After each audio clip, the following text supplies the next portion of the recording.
You have a beautiful, beautiful hotel. Well, thank you very much. Do you think Mr. Byrne would be kind of upset a little bit the way you all changed not the structure of the building, but just the layout a little bit? I think actually he'd be very happy if you walk through the building as you have. I mean, it's done impeccably in keeping with the historical nature of the building. And I think if it hadn't been done this way, maybe this building wouldn't have survived.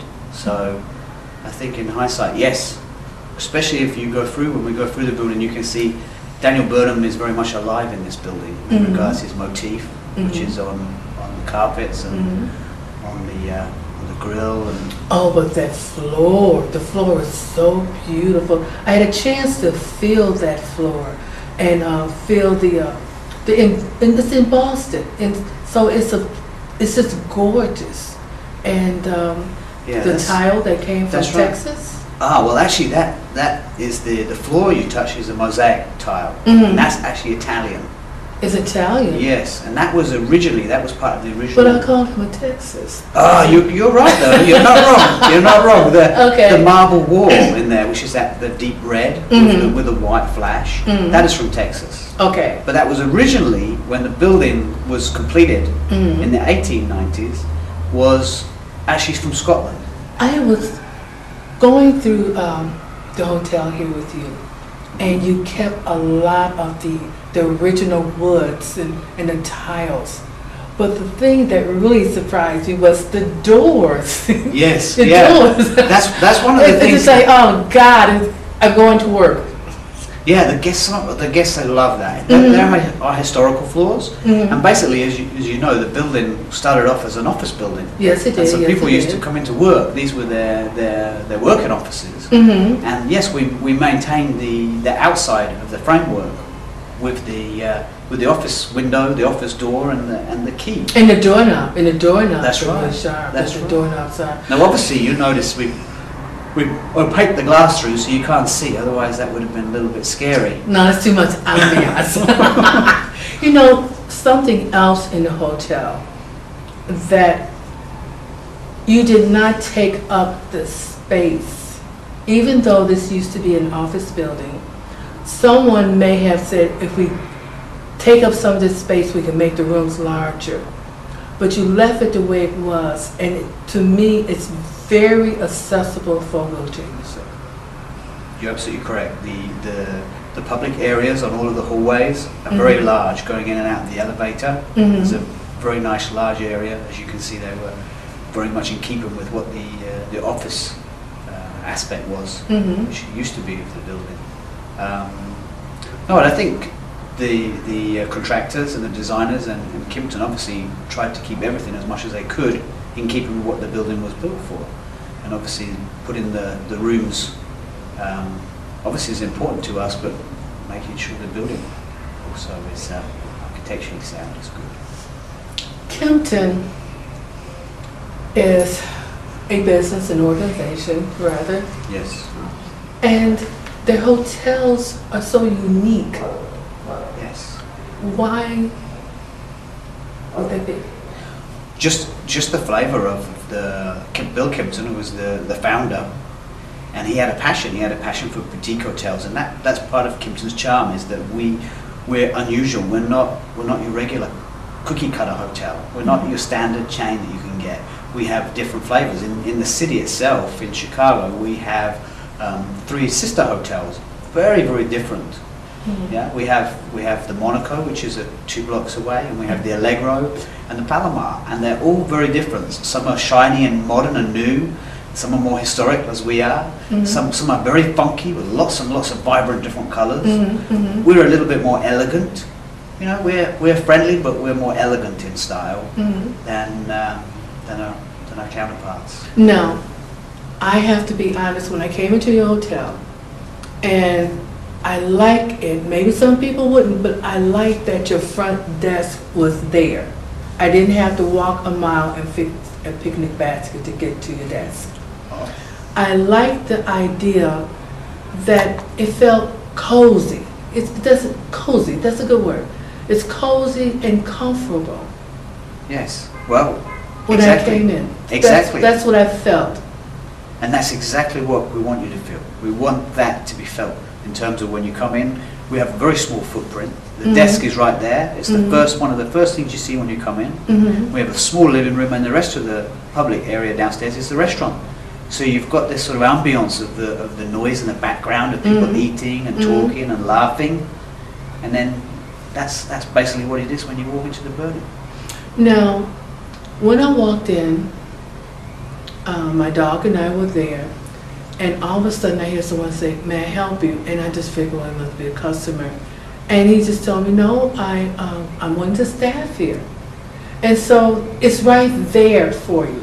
So you don't have to worry about feeling lost. You know what I'm saying? Correct, yes. Right. Correct. That's part and parcel of a boutique hotel as well, as the fact we're very small. So our staff are on hand. We're all available to reach out to you and find out if you need anything and welcome you and help you. That's the beauty of a small hotel. If you stay here a couple of days, you'll meet everybody and you'll feel like family. And that's a lot of our guests actually do. You know, I was thinking about your room when I was in there, and Chavez got a chance to check out the things that would be here for his canine visitors to your hotel. That's right. And the bed.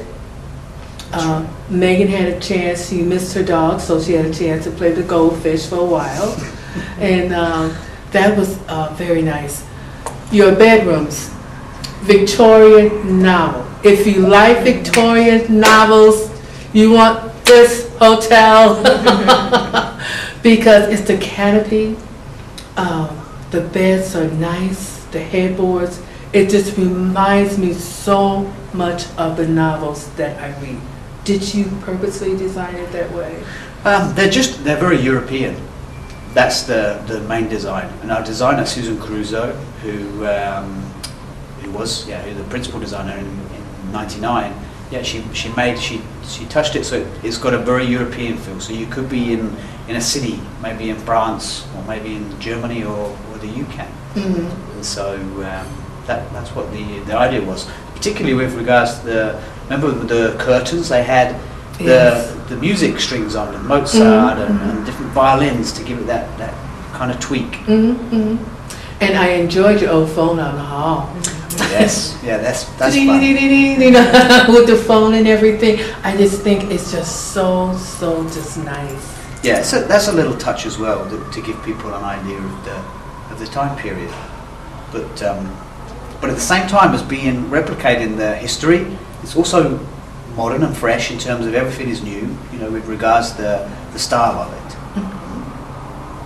Yeah. And tell us some more things about what you feel as though we should know about this hotel. Well, the first thing which we should talk about again is the fact that we have the goldfish. This is called our guppy love, and that is very important. That is a service that we do for anybody who's travelling, who may be on their own and wants companionship. So nothing like having a goldfish. You can put a goldfish, you can name the goldfish, and you can hang out with them in the evening. This hotel and Kimpton itself is a firm believer in pets are part of your family. Okay, and so we encourage you to bring them along.